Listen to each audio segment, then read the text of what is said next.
은혜로운 찬양 감사드립니다. 오늘 말씀 로마서 16장 1절에서 20절 말씀 같이 성경 교독하시겠습니다. 로마서 16장 1절에서 20절 말씀입니다. 저와 한 절씩 교독하시겠습니다. 내가 갱그리아 교회의 일꾼으로 있는 우리 자매 베베를 너희에게 추천하노니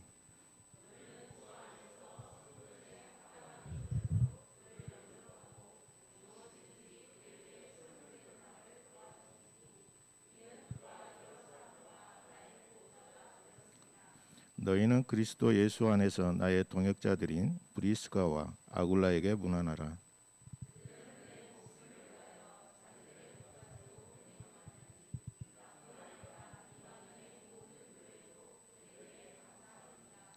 또 제 집에 있는 교회에도 문안하라. 내가 사랑하는 에베네도에게 문안하라. 그는 아시아에서 그리스도께 처음 맺는 열매니라.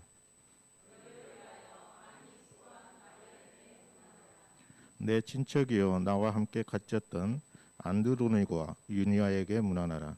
그들은 사도들에게 존중이 여겨지고 또한 나보다 먼저 그리스도 안에 있는 자라.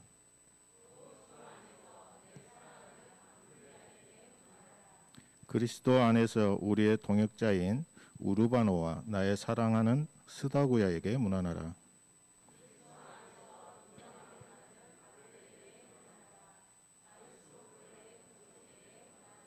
내 친척 헤르디온에게 문안하라. 나가수의 가족 중 주 안에 있는 자들에게 문안하라.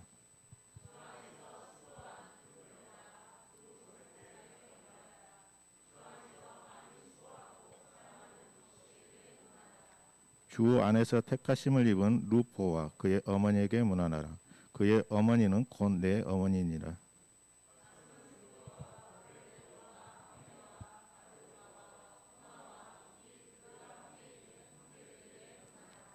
비롤로고와 율리아와 또 네레오와 그의 자매와 올림바와 그들과 함께 있는 모든 성도에게 문안하라.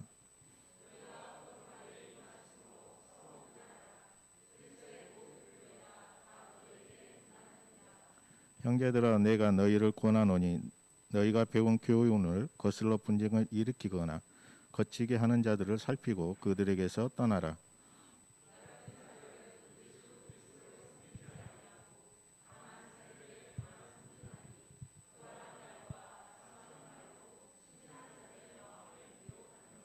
너희의 순종함이 모든 사람에게 들리는지라. 그러므로 내가 너희를 말미암아 기뻐하노니 너희가 선한데 지혜롭고 악한데 미련하기를 원하노라.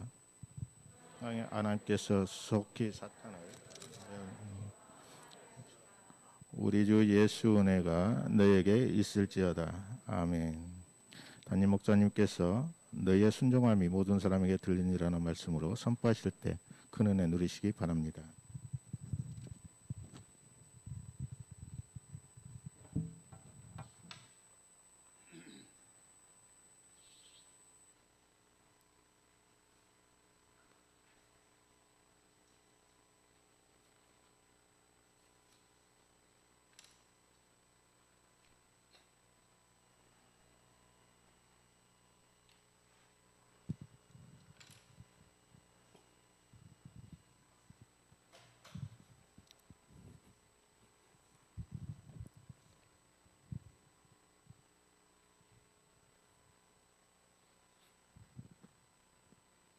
축복하시고 사랑을 주기를 원하시고 우리가 잘 되기를 원하시고 우리가 건강하기를 원하시고 매사에 우리를 사랑하시는 아버지 하나님, 오늘 이 시간도 아버지 앞에 주님의 사랑하는 자녀들이 나와서 온 마음을 다하여 찬양하게 하신 하나님을 감사합니다. 하나님, 우리의 찬양을 통해서 영광 받으신 하나님, 이 시간 삼위일체 하나님의 성령의 하나님께서 우리 가운데 기름 부어주시고 우리의 닫혀진 마음과 우리의 공고한 마음과 우리의 절망적인 마음과 번잡한 모든 것들을 이 시간 찬양을 통하여서 말씀을 통하여 성령님 역사하여 주시옵소서. 예수 그리스도 이름으로 기도드리옵나이다. 아멘. 할렐루야. 할렐루야.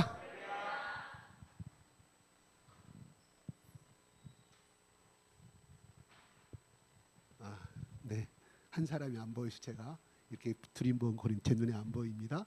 네, 네. 오늘은 16장 로마서 마지막 장입니다. 오늘 말씀이 마지막 절까지 다 끝날지 안 끝날지 모르겠어요. 시간이 되면 중간에 제가 자르겠습니다. 너무 길어도 좋지 않으니까. 네.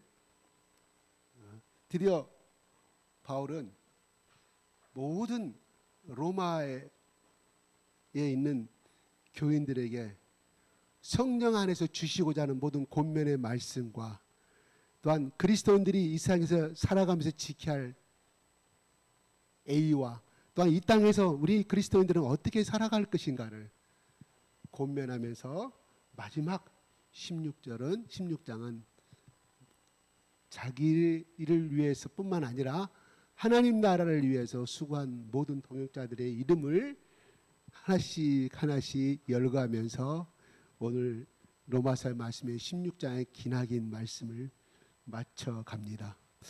이 로마서 1장 1절부터 마지막 절 16장 27절까지의 이 말씀을 쓰면서 얼마나 많은 시간과 기간이 흘렀는지 성경은 기록하지 아니합니다.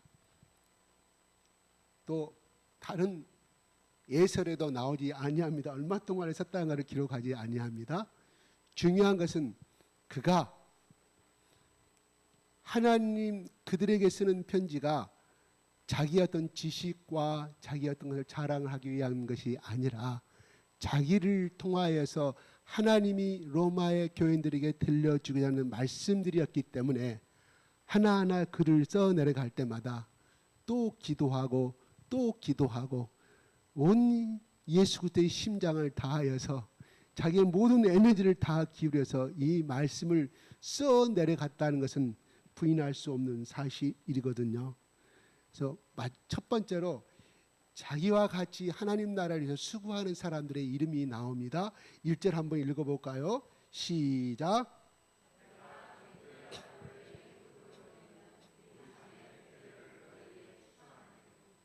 네, 갱그레아 교인 오늘 생각하면은 그냥 고린도 교회라고 생각하면 돼요. 더 깊이 들어가면 고린도에서 가장 가까운 항구 도시. 그 당시에 고린도 교회와 갱그레아 교회가 번창하고 있었어요. 그 말이 뭔 말인가 하니 우리처럼 어떤 건물이 있었던 것이 아니라 그 당시에 교회라는 개념은 다 가정 예수 믿는 사람들 중에 일부 중에 자기 집이 좀 크고 괜찮으면 자기 집을 교회 장소로 제공을 하여 했어요. 그러니까 무슨 A 집사가 그 교회를 자기 집을 이렇게 예배 장소로 사용하였다는 것은 그냥 그 자체가 그냥 고린도 교회 경기라 교회예요. 그러니까 특별하게 교회가 특정한 건물이 있는 것이 아니라 여러 그런 형태의 교회들이 가정들이 여러 집이 있었다면 한 동네에도 이만큼 저만큼 여러 가지. 그러니까 여기서 갱그레아 교회는 어떤 한 건물을 지칭하는 것이 아니라 갱그레아에 있는 여러 가정교회를 통틀어서 하는 말이에요. 몇 개가 있었는 성경은 기록되지 않지만 수십 개가 있었다고 일설은 정하고 있습니다. 그런데 그 여러 가정집의 대표의 베베라는 사람이 있었는데 그분을 일꾼으로 소개하고 있습니다. 그래서 여기서 성경 밑에 보니까 베베라는 뜻은 이름은 순결이라고 성경에 주석이 달아져 있네요. 순수하다, 아름답다. 순결하다는 것은 무슨 말일까요? 하나님 앞에 깨끗한 사람을 말해주고 있다 이런 말이에요. 바울이 그 사람에게 또한 세례명을 주어서 베베라는 이름을 지었는지 아니면 원래부터가 베베라는 이름을 받았는지는 모릅니다. 그래서 중요한 것은 이름은 좋아야 된다. 그 맞아요. 우리 그 사주팔자 그거 말고 이름은 좋아야 돼. 그래서 자기 아들 이름이 바보라고 하면 바보 그러면 좋은 건 아니잖아요. 총명 그러면 김총명, 박총명. 엄마가 나를 계속 총명하다가 인정해주네. 그 머릿속에 들을 때마다 어떻게 되겠어요? 내 속에 있는 뇌세포가 나는 총명할 수밖에 없는 존재다는 것을 자기 스스로가 늘 무의식 가운데 의식 가운데서 또 엄마가 불러줄 때마다 나는 총명한 사람인데 내가 지금 이렇게 하고 있으면 안 되지 하는 그 마음속에 영혼을 또한 뇌세포를 자극시키는 긍정적인 단어이기 때문에 이름은 좋아해야 돼요. 그죠? 성경에서도 아브람에서 아브라함, 사라에서 사라, 열국의 아버지, 믿음의 어머니로 하나님이 반드시 부르신 다음에 계명을 시킨 것을 볼 수가 있습니다. 우리나라에 물론 중국에서 흘러온 것이 있는지 아니 우리나라부터 전통부터 옛날부터 5천년 역사에 있던 것이 모르지만 한자의 뜻이 있어서 일핵은 그리고 그래서 나무 목자 아들 자자에서 18자성을 해가지고 옛날 고려시대부터 18자성을 가진 이 씨가 왕권을 잡는다. 그래서 그런 말이 있어 조선 왕조가 생겼다는 일이 있어요. 그걸 떠나서 이름이 좋아야 된다. 어떻게 하나님 안에서 자기 이름을 자기 아들을 어떻게 지을 것인가, 자기 딸을 어떻게 지을 것인가 생각하지 마시고 생각이 나면 오늘 같은 베베로 지으세요. 아니면 순결, 김순결, 박순결, 정순결 좋잖아요. 그 순결은 남자도 될 수 있고 여자도 될 수 있는 여러분 알아서 하세요. 근데 아무튼 이름은 좋아요. 긍정적인 거 하나님께 기도하세요. 제일 중요한 거 성령님 내 자녀가 앞으로 태어난다면 내가 누구누구랑 결혼해서 앞으로 아기를 낳는다면 내가 무슨 이름을 지어야 될까요? 성령님 가르쳐 주시옵소서. 가르쳐 줍니다. 가르쳐 줘요. 아직 결혼하지 않은 사람도 마찬가지. 아직 아기가 없는 사람 기도하세요. 앞으로 태어나면 이 아기를 어떤 아기로 이름을 지을까요? 성령님이 가르쳐 주실 줄 믿습니다. 네, 어떤 분은 뱃속에서 그때 당시에는 그 아기가 초음파 검사가 안 될 때 이야기예요. 네,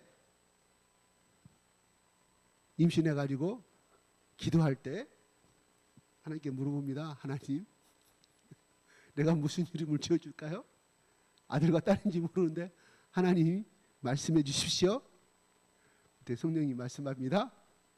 네, 자꾸 이 아들 하나님이 내 속에 주신 분은 아들이구나 걸 알았어요. 이름은 다음에 줬지만 하나님께서 기도하십시오. 하나님 원하시는 기도. 하나님은 왜 그럴까요? 그것까지도 하나님은 원하신다 이 말입니다. 마리아가 임신했을 때 마리아가 이름 지었어요? 성령님이 말씀하시잖아요. 여러분은 어른들한테 말할 필요 없고요. 부부가 하심 잡고 기도하세요. 하나님 성령께서 가르쳐 주신 이름이 가장 귀한 이름이라고 저는 생각이 들어요. 네, 오늘 마음에 안 든다고 하면 개명하세요. 괜찮습니다. 요즘 쉽잖아요. 옛날에는 무진장 몇 개월씩 걸려서 개명하려면은 기도해서 아들이 저 딸이 이름을 제대로 못 지어서 항상 저러는가 깨름직한 마음이 있으면 성령님께 물어보세요. 제 딸과 제 아들이 이렇게 해서 마음이 안 드는데 혹시 잘못한 행동을 자꾸 빠져나가는 이름을 잘못 지어서 그러겠습니까? 성령님 물어보세요. 그럼 성령님 말은 그 이름이 맞다고 말씀하실 분도 있고요. 성령님께서 내 이름을 또 가르쳐 주실 사람도 있어요. 이상이 흘러갑니다. 좀 문명주로 흘러갑니다. 그거 빼겠습니다. 참고적으로 제가 말씀을 드리는 거예요. 그래서 베베를 너에게 추천한다. 적극적으로 너희들에게 소개한다 이런 말이에요. 뭔 말인 거 아니? 우리가 직장인 취직하면 교수가 추천서 써주잖아요. 자기 제자들, 이 제자는 어떤 학생이고 그 회사에 들어가게 되면 엄청난 막대한 이익을 남길 수 있는 유능한 인재이라고 이 학생 시절 또 어떻게 자신 있게 써내려가잖아요. 그 추천서가 취직을 시키기 위한 추천서가 있지만 진심을 다한 내가 사는 동안 저놈을 봤을 때 정말로 저놈은 어디 가든 회사로부터 인정을 받을 수 있는 그러한 제자였다고 하면 교수가 자신 있게 추천서를 써줄 거라 이런 말입니다. 근데 베베하고 얼마나 이 갱그레아 교회에서 바울과 같이 얼마나 많은 사역을 했는가는 모르지만 바울은 로마의 교인들에게 담대하게 말합니다. 내가 베베를 너희들에게 소개한다고 말합니다. 그러면서 2절에 이렇게 말해요. 시작.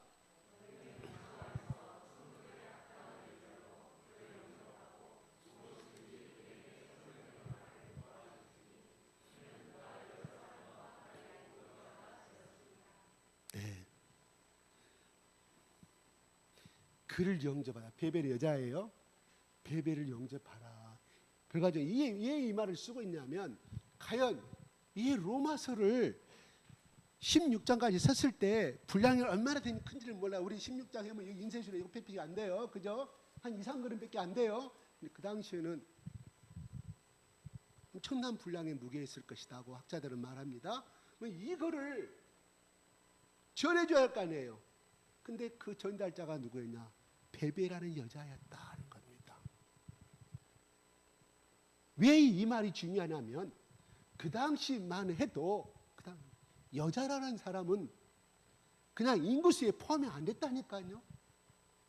두 번째로 여자라는 것은 여러분 유명한 우리 그 아리스토텔레스, 세네카 이런 유명한 철학자들 우리가 적어도 우리 학창시절 들었던 이름들이잖아요. 여러분 또 중고등학교 때 잠 안 자고 봤던 책들 중에 그 세네카라는 사람이 이렇게 말한 적이 있어요. 여자란 것은 무엇인가? 돼지냐, 동물이냐, 양이냐? 그때까지만 철학을 하는 사람도 마찬가지로 소위 그 그리스 사회의 엘리트의 그 주류를 이루고 있던 사람들도 그 당시에는 여자라는 존재는 그렇게 하급 취급을 받았다 이 말이에요. 그런데 바울은 원래 여기서 말씀하실 때 베베라는 사람을 제일 먼저 자기 동역자 중에서 청거를 하고 있다 이런 말입니다. 이거는 우리 시대에서는 당연한 것이지만 그 당시에는 있을 수 없는 혁신적인 형식의 문장의 표현이다. 제가 개벽하는 거예요. 개벽하는 거예요. 우리 1970년도만 해도 그래요. 미국 사회에서 링컨이 노예를 해방시키고 흑인 사회를 평등 사회를 법으로 만들었지만은 그게 그 당시부터 된 것이 아니라 1960년, 70년, 80년 초까지만 해도 같은 미국의 나사 그 우주항공에서 같은 박사학위를 받은 사람이라 할지라도 명문대학을 나온 박사학위라도 흑인 남자든 흑인 여자든 간에 그 조직사에서 나사 최첨단을 다니는 나사 아폴로를 쏘아리고 1호, 2호, 3호를 쏘아할 때 이야기예요. 인정을 안 했다니까요. 끼워주지도 안 했어요. 그런데 그게 해석할 수 없는 엄청난 이 항공우의 수학을 푼 사람이 저 이름은 모릅니다. 흑인 여자 영화도에서도 나왔어요. 그걸 풀어가는 장면이 쭉 나와요. 흑인 차별의 사회로 쭉 배경적으로 쭉 나오는 그 영화 이름 한번 내가 그 영화 제목 한번 찾을 때 한번 꼭 보세요. 여러분 자녀들하고 같이 보세요. 혼자 보지 마시고. 네, 그랬다니까요. 그리고 지금 미국의 스타벅스 그죠? 뭐 모든 영화 모든 방송 금융계가 소로스 모두 다 빌 게이츠 마찬가지고 그 유명한 사람들 그 사람 다 유대인 아닙니까? 그때 당시에 초이하게 뉴욕 사회에서 오늘 같으면 서울이죠. 서울의 명동 그런 사회에서 유대인들이 60년대 70년대에 해당을 짓는다고 하면 그 미국의 그 사회 백인 사회에서 얼마나 많은 핍박을 받았는지 몰라요. 얼마 전에 약사 이야기라니까요. 지금이야 유대인들 다 인정해 주지만 인정도 안 해준 그렇게 천대받는 사회가 그때 당시에 최근의 역사라 이 말입니다. 그런데 이거는 더 거슬러 올라가서 네? 로마서를 쓴 역사의 시기가 서기 56년 내지 서기 59년이라고 이야기합니다. 그럼 예수님이 십자가에 돌아가시고 부활하신 후에 서기 33년을 잡고요. 그죠? 어떤 사람은 서기 30년을 말하고 있어요. 예수님 부활하신 다음에 약 30년이 흘렀어도 여기 사회는 변화가 없었어요. 그런데 이 바울은 그 로마의 사람들에게 교인들에게 이 말씀을 이렇게 하고 있는 것을 봅니다. 그만큼 뭐예요? 바울이 자신 있게 하나님 앞에 자랑할 수 있는 하나님의 일꾼이었다 이런 말이에요. 아멘. 그래서 여기 일꾼은 이제 더 헬라의 원본적으로 하면 집사였다. 오늘날 직분의 집사하고 좀 틀리겠죠. 사도 이상의 일을 했었기 때문에 그죠? 초대교회 사도들은 뭐였어요? 말씀만을 전했고 나머지 모든 것은 집사님들이 다 행정을 지고 일을 했다는 것을 우리는 사도행전 4장의 2, 3장 말씀을 통해서 알 수 있던 것처럼 베베는 1절에 의하면 가부였다. 두 번째는 가부였지만 바울을 통하여서 고린도에서 예수 그리스도의 생명의 피복음을 영접한 다음에 예수님 영접한 완전한 그는 예수를 믿기 전에 태양신을 섬기는 그리스 로마의 신하를 섬기는 제우스 신을 섬기는 그런 여자였었다. 그런데 바울을 통하여서 예수를 만나고 자기의 모든 재산과 또한 자기의 집터를 교회로 제공했다. 그래서 오늘날 우리가 교회가 생기는 이 교회의 개념은 적어도 AD 313년에 로마의 황제가 정식적으로 교회로 인정했을 때 그 이후로 생겨난 건물들이 오늘날 건물들이에요. 천주교 성당이나 마찬가지. 그 후로 이렇게 발전된 것이 그 당시 교회라는 개념은 그냥 가정, 집이 교회였다. 이런 개념이에요. 저는 그거를 봤잖아요, 중국에서. 그래서 사람들 누가 들어오면 나는 교회 개척하고 싶다고 이렇게 해서 이야기하면 저는 그렇게 말합니다. 니기 집이 교회다. 돈이 없다고. 근데 니기 집이 교회라니까. 내 친구한테 그랬어요. 너희 집 교회를 내놔라. 내놓으라 아니라 바치라는 뜻이 아니라 네 노후에 재산 없으니까 그걸 바칠 수 있는 거 있으면 네가 바치지만 난 그 말을 원하는 것이 아니라 예배 장소만 너희 집은 성경 공부 너희 작은 방 이용하고 거실에서 예배 드리고 그게 교회다. 나는 중국에서 그걸 봤고 가는 곳마다 그것이 교회가 되는 거 나는 보았다. 10명이 되면 또 다른 또 조직이 또 생겨. 거기서 자기들 성경 공부하고 거기 현지 사역자 내놓으면 자기들이 또 학교 다니면서 말씀 전해요. 정식 목회자가 아니지만 나는 이거 초대교회 때 이렇게 했단 말이에요. 초대교회가. 교회 그러면 이런 개념으로 생각하니까 어려운 거예요. 물론 그 집단이 커지고 커지면 그렇게 돼야 되겠 정상이겠지만 하나님은 그 당시에는 그렇게 사용하셨다 이 말입니다. 그러면 오늘날에도 그렇게 하는 것도 뭐예요? 교회냐 아니냐? 교회다 이런 말. 그래서 하나님이 그때 말씀하실 때 7개 교회 요한계시록 교회는 그 당시에 교회가 세워진 건물이 아니었고 바로 이런 가정교회를 통해서 하나님 말씀하시는 거였다니까요. 빌라델비아 교회라는 것은 빌라델비아에 있는 그 지역에 있는 이런 가정교회를 향해서 통틀어서 하신 말씀이었다 이런 말이에요. 아멘? 그거예요. 그러면 제 말 들어보세요. 얼마나 교회 세우기 쉬워요? 저희들이 1년간 계약을 해요.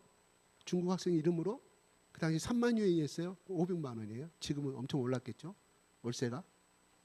그들은 전세라는 개념이 없습니다. 무조건 1년 얼마 이렇게 해서 선불이에요. 무조건 선불. 그들한테 장소만 우리가 제공해 주는 거예요. 학생 돈 없으면.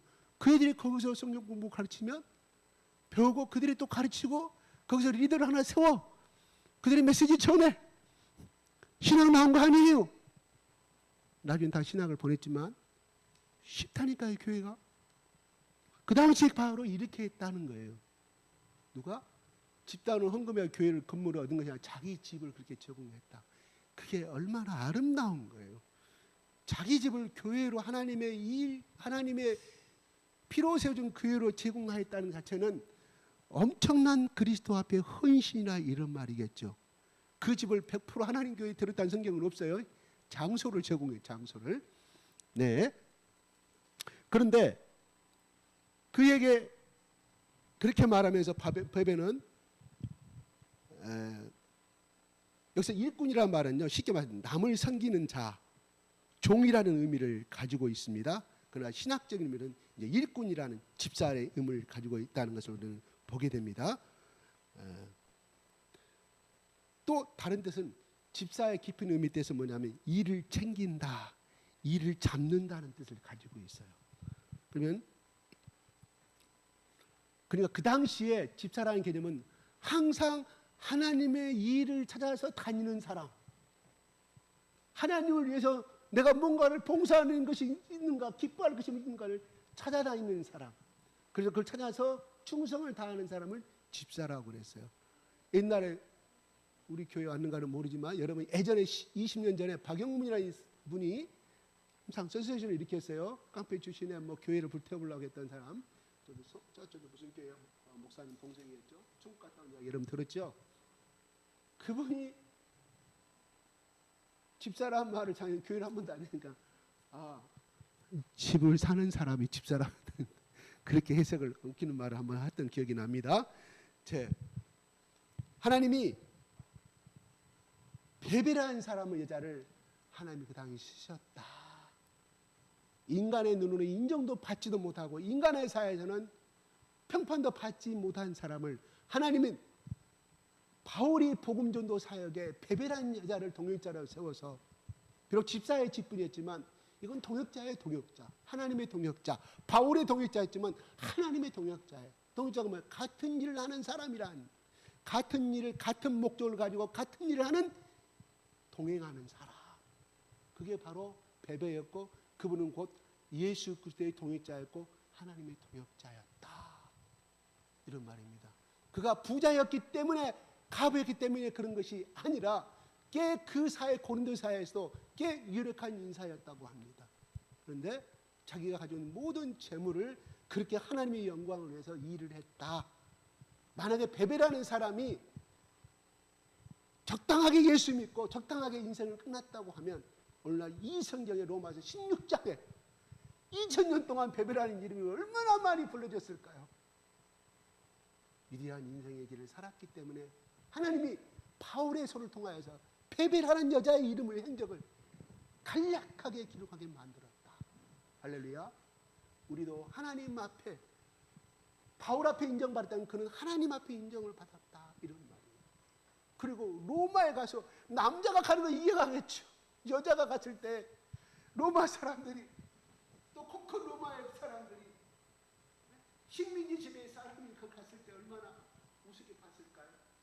그런데 바울은 하나님 안에서 그만한 가치가 있는 사람이기 때문에 적극 청구한다는 사실입니다. 하나님 앞에 인정받은 사람이었다.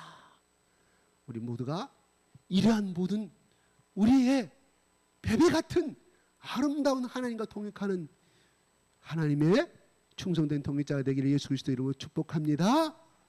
내 나이 얼마 되지 안 남았기 때문에 내 나이 이제 얼마가 아니라 내가 목숨을 다하는 날까지 내가 베베와 같은 그런 하나님의 일꾼이 되겠다고 오늘 이 말씀을 읽고 영접하는 사람에게는 그 말씀을 영접한 그대로 하나님의 축복의 열매가 맺을 줄로 믿습니다. 자, 3절에 말해요. 근데 여기서 보여 그가 그에게 소용되는 바를 도와주라고 그래. 2절 후반부에, 그죠? 다시 올려주세요. 2절 후반부에. 그런데 왜 그러냐면, 왜냐? 소용되는 바를 그가 원하는 대로 다 도와주라. 뭔 말이에요? 뭐 돈을 달라면 그 말이 아니라 하나님의 이 사역을 하는데, 베베가 로마에 가가지고 너희들 같이 하나님의 사역을 하는데 필요한 것들은 궁핍함이 없이 그가 원하는 협력해달라, 이런 말이에요. 왜냐? 이는 왜냐? 베베가 여러 사람과 나의 보호자가 되었습니다. 여러 사람들의 보호자가 되었고 바울의 보호자가 됐다고 말합니다. 보호자는 뭔 말일까요? 그대로 한다면 병원에 가면 백은자 지사님 보호자님 누구십니까? 그러잖아요. 백은자님 보호자 누구세요? 오세요. 뭐예요? 누굽니까? 아들이 될 수 있고 나의 부모가 될 수도 있다, 이 말이거든요. 뭔 말이에요? 철저하게 아버지와 같이, 철저하게 어머니와 같은 그런 역할을 하였다, 이런 말이에요. 누가? 바울이 고백한 나의 보호자. 여러 사람들의 그런 보호자 역할뿐만 아니라 심지어 나 같은 사람이, 그래서 베베라는 사람이 보호자가 되었다. 교회를 제공했을 뿐만 아니라 여러 가지로 하나님의 나라를, 복음화 사업을 이루는데 그렇게 하셨다. 아, 정말 놀라운 사람이에요. 보호자까지. 그 속에는 여러 가지 의미가 있겠죠. 어린아이 넘어지면, 내 아들 넘어지니까 코 닦아주고 옷 빨아주고, 겨울에 감기 걸리면 잠 못 자고 약을 먹여주고, 바울의 모든 건강까지 채워준 사람이었어요. 대단히 헌신적인 사람이었다, 이런 말입니다. 좀 아쉬운 게 그가 구체적으로 어떤 보호자 역할을 했는지 조금 적어도 한 1페이지 정도도 남겨주시지. 우리 바울 사도님 어쩜 이렇게 인색하실까? 좀 자세히 들었으면 로마의 교인들이 그거를 보고 나도 베베처럼 그런 보호자가 될 것을 소원하고 그 일을 더 했을 거 아니에요. 근데 바울은 짤막하게 2절의 마지막 후반절 간단하게 기록. 이 말씀 준비하면 조금 아쉽더라고. 아, 나 같으면 이 베베란 여자가 어떻게 구체적으로 누구 집사가 아팠고 어떤 어린이가 아픈데 이 베베란 여자가 그 추운 겨울에도 밤 12시가 됐는데 약을 사가지고 와서 남의 자식인데 아이가 죽을까 봐 와서 약도 먹여 기도도 해주고 밤새껏 간호해주고 그 다음 날도 부조가야죠. 그 다음에 뭐요? 어느 생각이 안 나네. 전복죽을 비싼 전복죽을 끓여서 또 먹이고 이런 것이 됐을 거라 이 말이에요. 내가 하나 예를 든다면 그런 걸 구체적으로 좀 적어주지. 나는 그렇게 썼을 것 같아.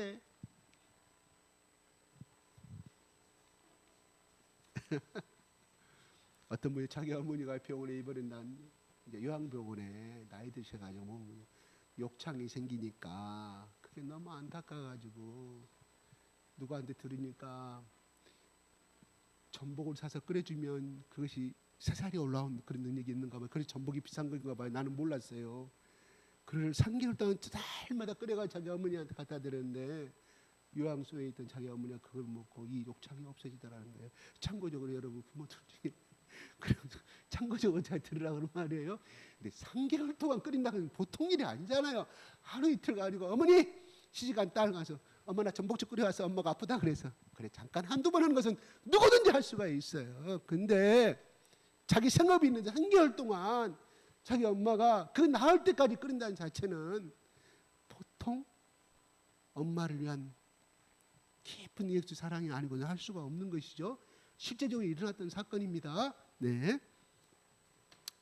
건강하게 돌아가셨다고 그래요.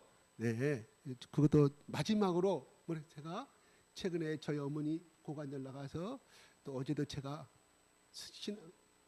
이제 이런 기회가 다시 없을 것 같다. 나는 우리 어머니가 고관절 나갔다고 해서 94세니까 우리 어머니의 마지막 이게 하나님이 돼가는 방법이다 이렇게 생각을 했어요. 절망이 임하더라. 마음이 우울이 임하더라고요. 그래서 어떻게 94세기 때문에 전대나 조대병원에서 수술을 안 해준다 그래요. 고령자라 하다가 죽어버리면 병원 책임져야 되잖아요. 교수들이 안 하려고 그러죠. 근데 개인병원에서 그분들이 위험을 무릅쓰고 했는데 수술이 참 잘 됐어요. 잘 돼서 그런 가운데 또 어머니 아픔을 통해서 그런 서로 형제간 돌아가며 하는 가운데 형제간의 사랑이 회복이 되고 또 자식과 엄마의 관계가 서로 회복이 되는 좋은, 그래서 우리 형님이 그런 이야기를 해요. 하나님이 우리 엄마와 자식 간의 사랑의 회복을 위해서 이렇게 아프게 하셨다. 고관절 사건을 일으키셨다고 나보다 더 믿음의 사건을 고백하더라고 우리 형님이. 네, 잘 돼가고 있어요. 네, 그래서 아무튼 그리스도의 사람은 뭐예요? 그리스도의 사람은 모든 것이 합력하여 선을 이루신다. 하나님 다 뜻이 있었던 거예요.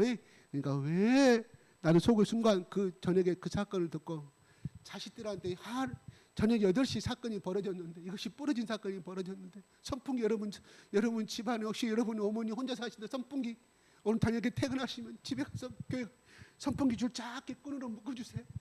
밖에 차인별 우리가 우리 어머니가 자다가 일어나가지고 지나가다 거실이 조만큼 떨어진 콘센트가 줄에 넘어져 버려. 선풍기 줄에 에어컨인데 에어컨 아낀다고 자식들한테 부담 주기 싫다고.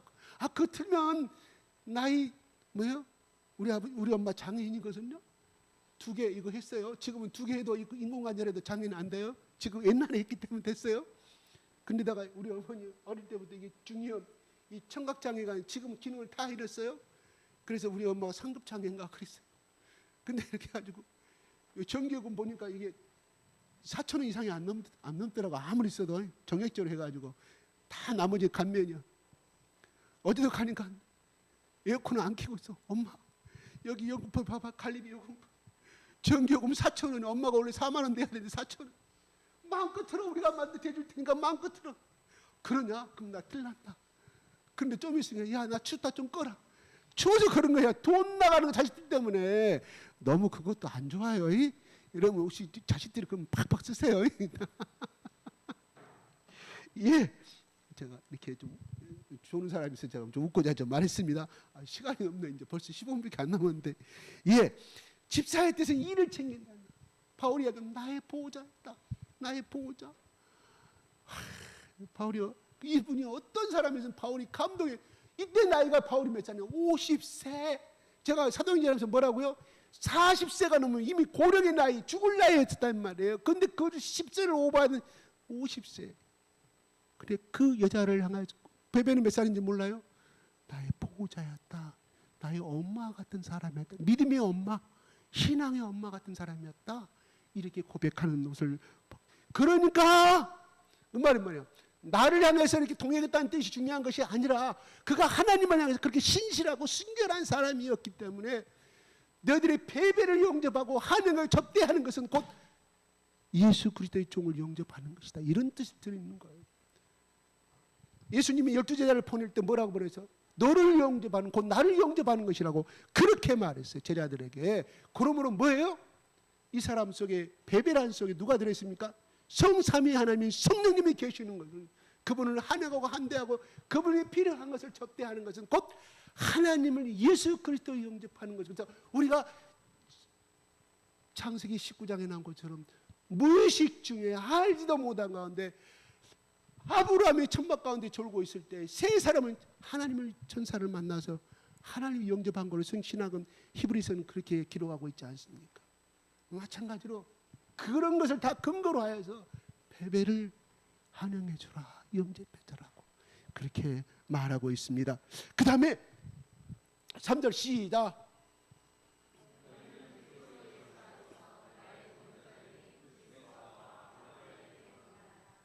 네. 베베는 나의 보호자라고 말하고 브리스굴라와 아굴라는 나의 동역자들이라고 말하고 있습니다. 그들은 왜 동역자이냐? 그들은 4절 그들은 내 목숨을 위하여 자기들의 목까지도 내놓았다. 그 부분은 누구의? 바울의 목숨을 위하여 자기들의 목까지도 내놓았다. 뭐 말이에요? 자기 생명까지 아끼지 않았다. 바울이 좋아서 그랬을까요? 아니었다. 물론 그렇지요. 그러나 바울 속에 계시는 그 예수 그리스도의 향기와 인격, 예수 그리스도가 너무 좋아하기 때문에 그 예수 그리스도를 전하는 그 바울을 위해서라도 자기의 생명을 아끼지 아니했다는 것은 바울의 생명을 아끼는 뜻이 아니라 바울을 위한 것이 아니라 곧 예수 그리스도의 생명을 위해서 자기의 생명을 아끼지 않았다 이런 말이에요. 어찌 나에게 충성했다고 말하는 것은 누구든지 할 수 있잖아요. 그 사람이 예수가 아니어도 내 직장의 사장을 위해서는 그렇잖아요. 우리 보면 일본 사람들 자기 상간의 비밀을 지켜 사무라이 정신을 칼로 죽잖아요. 예수를 모르는 사람도 그럴지언정 이 브리스가 아굴라는 바울을 통해서 참 진리요 생명 되신 예수 그리스도 정말로 내가 쫓아야 할 참신이 누구인가를 그들 가운데서 고민 가운데 있을 때 바울을 통하여 그 생명을 만났을 때 바울은 바로 그것을 소개해 준 바울을 향하여서 바울이 어떤 일을 하든 간에 하나님의 영광을 위해서는 자기들은 모든 것을 재산을 바뀔 수 있으면 자기 생명을 바칠 수 있을 만큼 충성을 다했다는 이런 말입니다. 그러면서 뭐라고 말하면 나뿐만이 아니라 나한테만 했다고 하면 좀 문제가 있는데 뭐예요? 이방인의 모든 교회들 그들에게 감사하느니라. 갱그리아 쪽에 고린도에 쫙 빠진 모든 가정교회 사람들도 그냥 이 부부를 말한다고 하면 감사와 감사밖에 안 한다. 얼마나 많은 헌신을 하였는지 시간과 또한 수고와 물질과 이런 것들을 그렇게 했던 것을 우리는 알 수가 있습니다. 그러면서 5절에 저의 집에 있는 교회, 뭔 말이에요? 누구 집에? 이 부부에 있는 교회에도 뭐예요? 이 부부가 사는 집도 교회로 활용되고 있었음을 제공되고 있음을 우리는 알 수가 있었다 말이에요. 그게 그때는 보통이었나 봐요. 초대교회 때 왜 그랬을까요? 나도 몰라요. 그 경험 한번 해보세요. 내가 사랑하는 에베드도에게 문안하더라. 그는 아시아에서 그리스도가 처음 된 에베드도, 이 사람 아시아에서 소아시아 터키 저지방에서 복음을 전했을 때 첫 열매이기 때문에 바울에게는 잊을 수 없는 존재였음을 알 수가 있습니다. 자, 브리스와 아굴라는 어떤 사람이었어요? 우리는 잘 알잖아요. 우리 사도행전을 통해서 우리가 잠시 알고 있지만 한번 우리가 다시 한번 복습하는 의미에서 제가 한번 이 브리스와 아굴라에 대해서 이렇게 말씀해 보겠습니다. 요한복음 15장 7절에는 이렇게 말합니다. 너희가 내 안에 거하고 내 말이 너희 안에 거하면, 예수님 말씀합니다. 무엇인지 원하는 대로 구하라. 그리하면 이루리라 그럽니다. 뭔 말이에요? 결론적으로 말하면 너희가 예수를 믿으면 네가 원하는 것도 다 구하라 이런 말이에요. 그 해석이 맞기는 맞아요. 근데 예수님이 전제로 합니다. 뭐요? 너희가 내 안에 거하고 내 말이 너희 안에 거하면, 예수 그리스도의 성령님 너희 안에 거하면, 그걸 믿으면 무엇이든지 구하라. 근데 이거를 앞에는 빼불고 무엇이든지 구하라 그랬네, 다 이루리라, 다 준다고 그랬네. 전제 조건이 뭐예요? 전제 조건이 그리스도의 말씀이 너희 안에 거하고 너가 또 나와 연합되어 있으면, 연합이란 뭔 말이라고 그랬지 전번에? 거한다는 뭐라고? 껌딱지처럼 접착처럼 뗄 수 없는, 그 어떤 거 될 수 없는 딱 붙어있는 존재를 말하는 거예요. 예수와 나는 더 이상 이제 분리될 수 없다는 개념이에요. 그러면은 그러한 사람의 신앙을 가지고 있는 사람들이 그냥 나 집 하나 주십시오, 이번에 주택복권 5억 10억만 당첨되고 내가 1억은 11조 내고 나머지 1억은 성경금 내고, 그리스도 안에 접착된 사람이 그런 기도가 나올까요? 아니옵시다. 그런 세속적인 기도는 절대 나오지 아니합니다. 그리스도 안에 내가 성령에 거하는데, 하늘나라와 하나님 뜻을 영광을 위해서 하나님이 오늘 나에게 원하시는 것이 무엇입니까? 눈을 뜨자마자 하나님, 오늘 하나님이 나를 위하여 예비하신 하나님의 뜻과 하나님을 기쁘시게 하는 어떤 것이 나를 기다리고 있습니까? 내가 오늘 누구를 만나는, 내가 어떤 말씀을 전해야 될까요? 사업적으로 만나지만 하나님, 내가 그를 하나님을 선택한 사람이면 내가 그에게 뭐라고 말해야 될까요? 하나님이 나를 통해서 오늘 그 사람을 만나게 하는 이유가 무엇인가요? 물론 사업적인 관계로 만나는 것은 맞습니다. 그러나 그건 도구와 방법일 뿐이지, 하나님이 그 매개체를 통하여서 이루시간 뜻인 그거를 구하는 사람은 바로 내 말이 너 안에 거하는 사람이라, 이런 말이에요. 무엇이든 구하라 이 말은 내가 의식지 다 해결해 그 말이 아니라, 너와 나와의 하나가 된 연합체라고 한다고 하면 예수님은 반드시 뭔 기도가 나온다고? 하나님 나라와 하나님이, 그게 결정적으로 무엇입니까? 바로 겟세마네 마지막 동산에서 기도한 그 뜻이라 이 말은. 하나님, 나는 몇 시간 후면 잡혀가서 저 십자가에서 엄청난 고난과 난 그것만 생각합니다. 예수님이 십자가에 죽어가는 제수를 봤을까요? 안 봤을까요? 평상시 많이 봤겠지요. 예수님이 육신의 아픔을 갖고 있는 사람이 나도 언젠가는 저렇게 죽어야 되는데 그 시간이 바로 내일 새벽이라 이 말, 내일 아침 9시라 이 말이에요. 예수님도 얼마나 하나님의 아들이었으면서도 하나님 나라가 어떻다는 다 보고 거기서 살았던 그분이 창조주 예수님께서 그렇게 고백했을까요? 너무나 고통, 너무나 힘들고 어려운 것인지 알겠다. 왜? 육신을, 우리와 똑같은 인간의 육신을 입었었기 때문에 그렇다 이 말이에요. 예수님이 한참 처음부터 하나님 뜻대로 이루어 주시옵소서, 이 잔을 내가 받겠나이다 해서 아니올시다. 비가 땀이 핏방울이 되는 모세가 터지도록 그렇게 씨름하고 1시간이고 2시간이 흐르고 얼마나 고통 가운데 큰 소리를 기도했으면 자고 있던 요한이 그걸 기록하고 있었을까요? 저만큼 떨어져 있던 요한이 어떻게 그 기도를 들었어요? 처참한 기도의 소리였기 때문에 요한이 죽으면서도 그거를 다 기억하고 예수님이 하늘로 승천하신 다음에 20년 후에 생생한 음성으로 기록하고 기억을 기억했던, 그건 뭐를 말까요? 그런 기억은 잊을 수가 없기 때문에. 그때는 요한이 무슨 뜻인지를 몰랐어. 그 당시 기록한 것이 아니라 이 말입니다. 왜요? 예수님이 저 자리에 자고 있었는데 요한도 자고 있었다 이런 말이에요. 나중에 성령의 음성을 듣고 그가 변화의 사람, 예수의 사람이 됐을 때 생생하게 성령님이 그 음성을 깨닫게 해주시다. 그걸 기록한 것이 요한복음. 그 당시 그 여자에게 기록한 것이 아니라니까요. 그때는 몰랐다니까요. 왜 우리 엄마, 친정엄마가 내가 가면 한숨을 쉬고 그렇게 울었을까?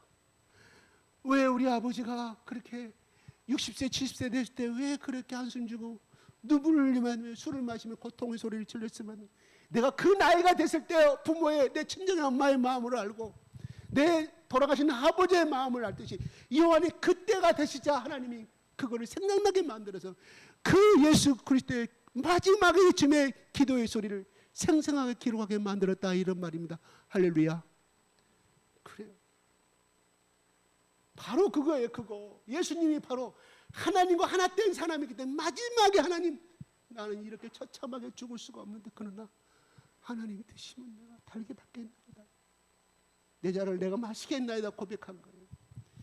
그게 바로 하나님과 예수님과의 연합된 무엇이든 기도하라는 대목이지.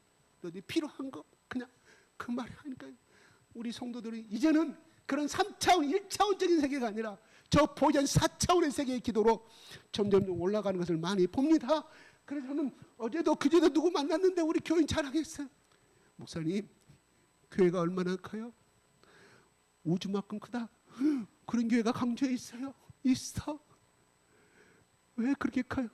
우리 지구는 몇십 명밖에 안 되는데 우리 각자가 저희 성도들 마음 가운데 우주적인 예수가 계시기 때문에 우리는 우주적인 교회야. 심각하게 듣더라고요. 왜 그 말이 내가 농담을 하는 말이 아니기 때문에. 우리 교회를 내가 얼마나 자랑했는데 자기들 교회는 2,000명이래요. 그래요. 2,000명 교인이. 그래 그 교회 목사님이 훌륭하시지. 그래 자기는 40대 우울증이 와서 다시금 믿음의 회복을 하고 하는 일이 그냥 전도하러 다녔대요. 전도하러 다니다 보니까 우울증도 해결되고 무기력증도 해결되고 자녀들도 하나님이 다 좋은 데로 보내주시고 자랑하더라고요. 엄청난 많은 병이 왔는데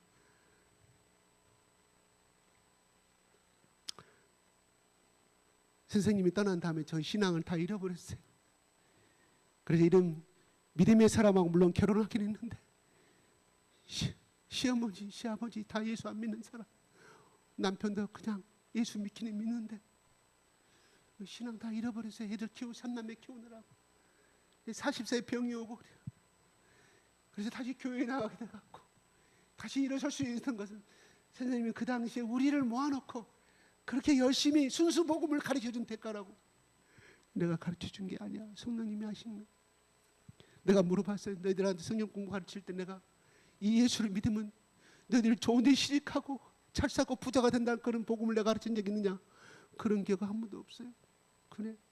너희들이 그 순수 복음 가운데 이 말씀이 그 예수 그리스도의 바울이 전한 순수 피복음 아니냐? 십자가의 복음 아니냐? 바로 그 처음 받았던 그 말씀이 오늘날 당신들을 지탱하는 놀라운 은혜라고 나는 그렇게 고백했어요. 하나님께 감사라고 그래서 나는 그냥 너희들 만나러 오면서 난 차 안에서 울었다. 왜? 너희들의 그동안 못 만났던 40년 동안에 하나님께서 어떻게 너희들의 인생을 하나님께 변화시키고 쓰시고 있는지 그 간증을 들을 생각하니까 나 같은 것을 통해서 하나님이 역사하신 그들 속에 역사하신 하나님 너무너무 감사해서 나는 운전하면서 울고 왔다고 고백했어요.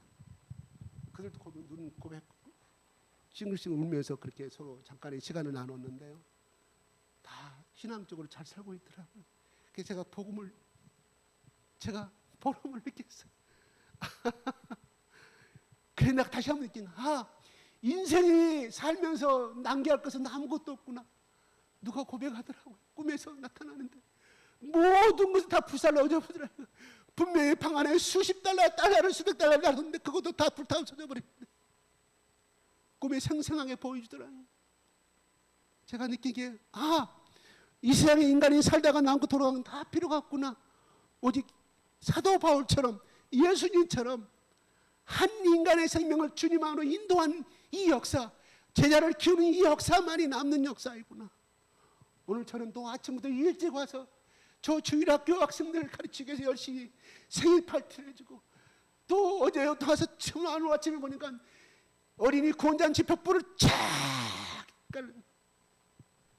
지금은 모르겠죠.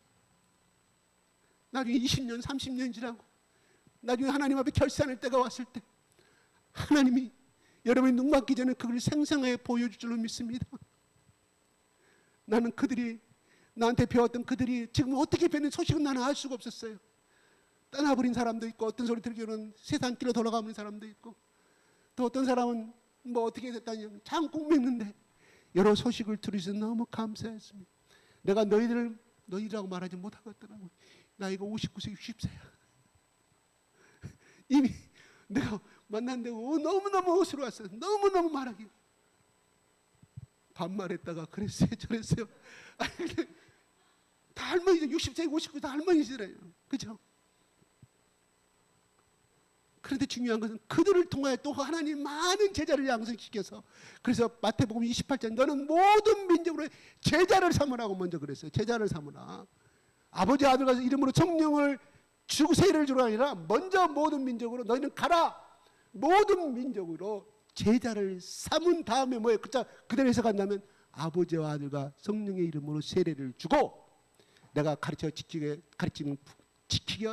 가르쳐서 지키게 하라. 나는 그 생각을 안 했어요.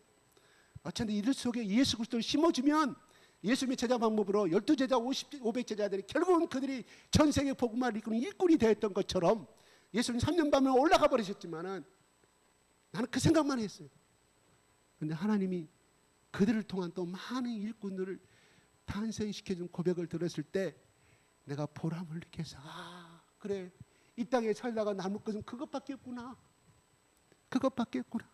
여러분의 엄마 아버지 다 죽을 힘을 다하여서 여름이면 그때 앞에서 논밭을 짓고 농사를 짓고 가을이면 추수하고 날이 어른이 내가 다 날리게 되니까 태행성 간절이고 척추가 부러지고 경추 5번 6번이 비틀어지고 요추 4번 5번이 짓눌려져가지고 병원에 입원한다가 살다가 누구를 위해서?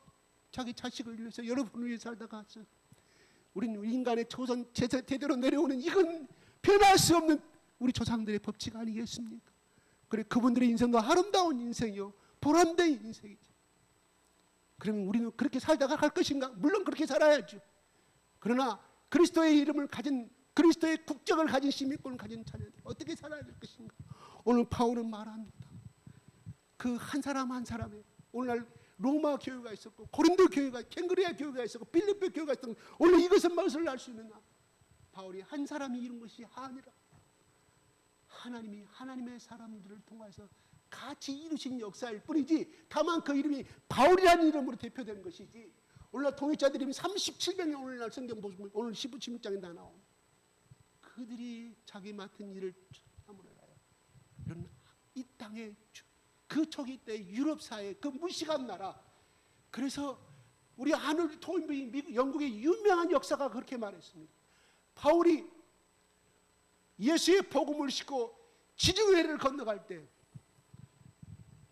유럽의 운명이 유럽의 복이 시작된 것이라고 아놀드 토인비가 말한 거예요. 역사자, 신학자가 말한 거예요. 역사자가 말한 것입니다. 그 유명한 도전과 응진에서 그 쓰신 책 그분이 그렇게 말씀하셨어요.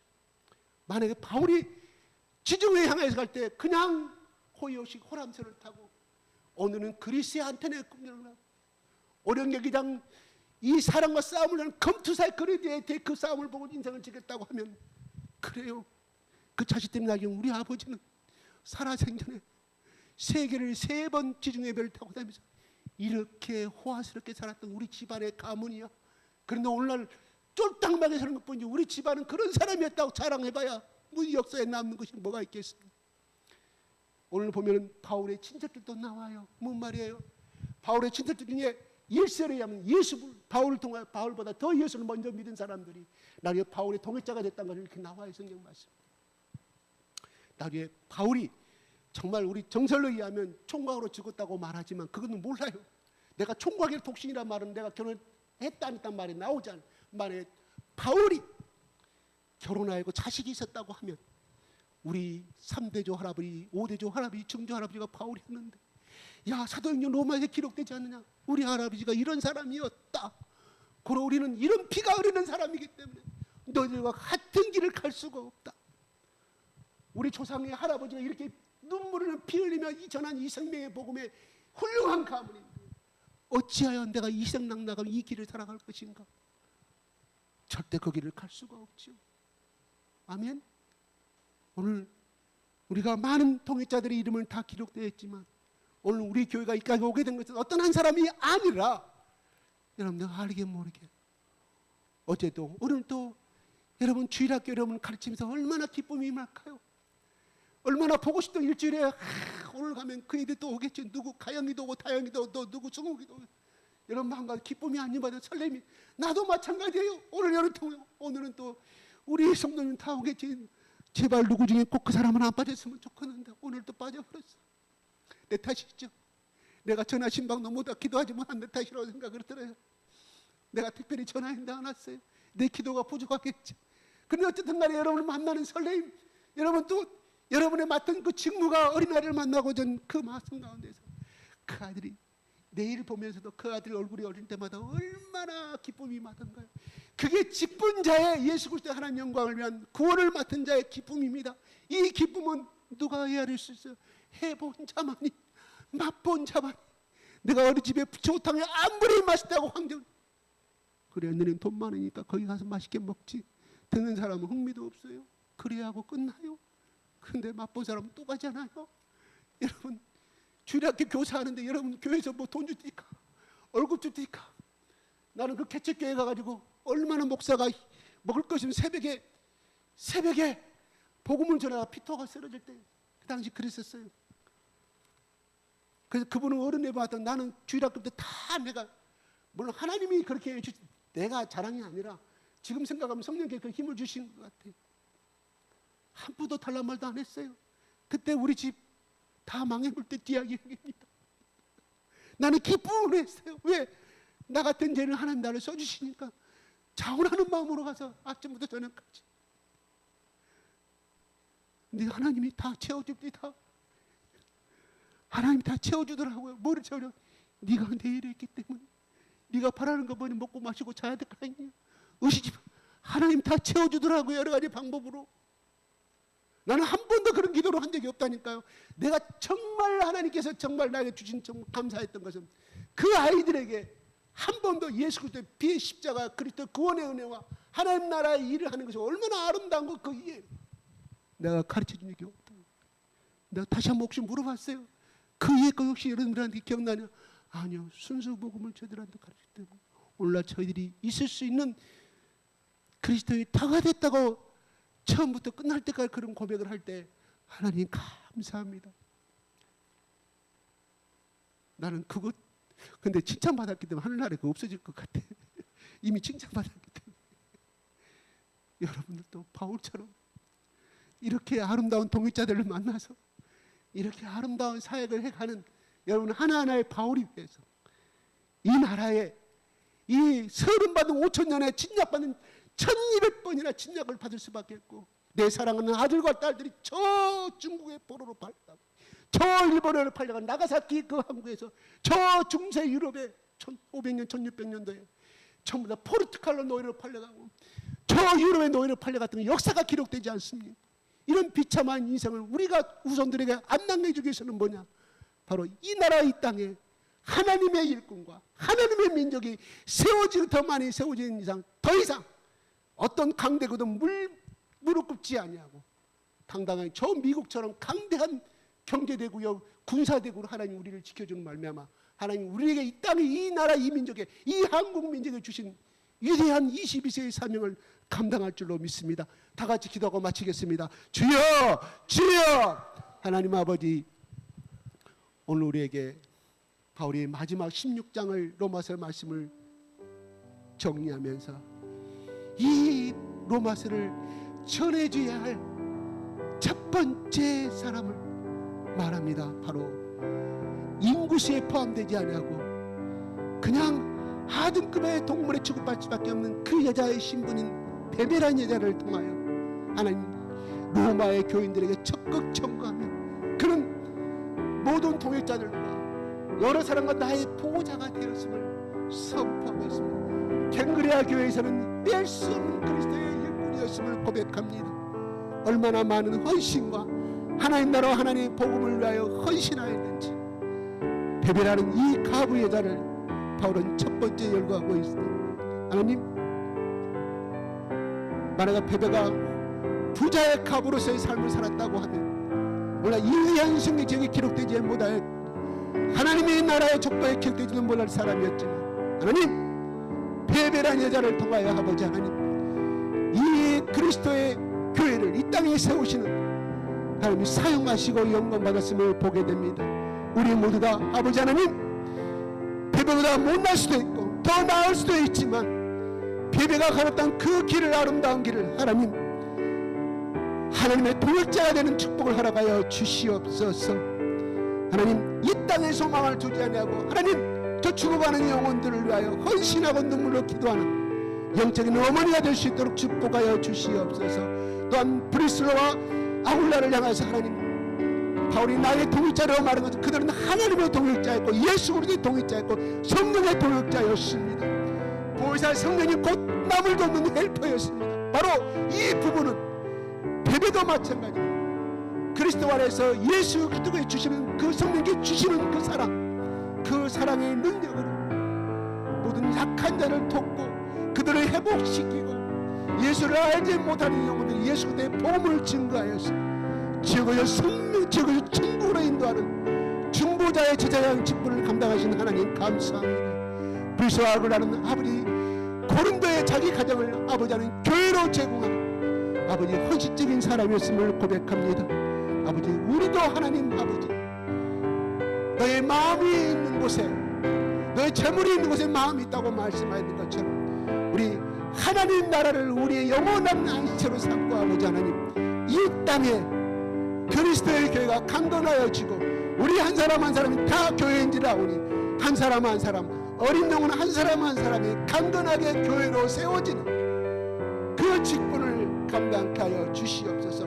그리하여 하나님이 심판대 앞에 섰을 때 너는 나의 보호자요 나의 동역자요 나의 영적인 어머니였다고 고백을 들으시고 하나님 그렇게 칭찬받는 동역자들로 하나님 인도하시고 축복하여 주시옵소서. 감사와 찬양을 돌려드리며 우리 예수 그리스도 이름으로 기도드리옵나이다. 아멘.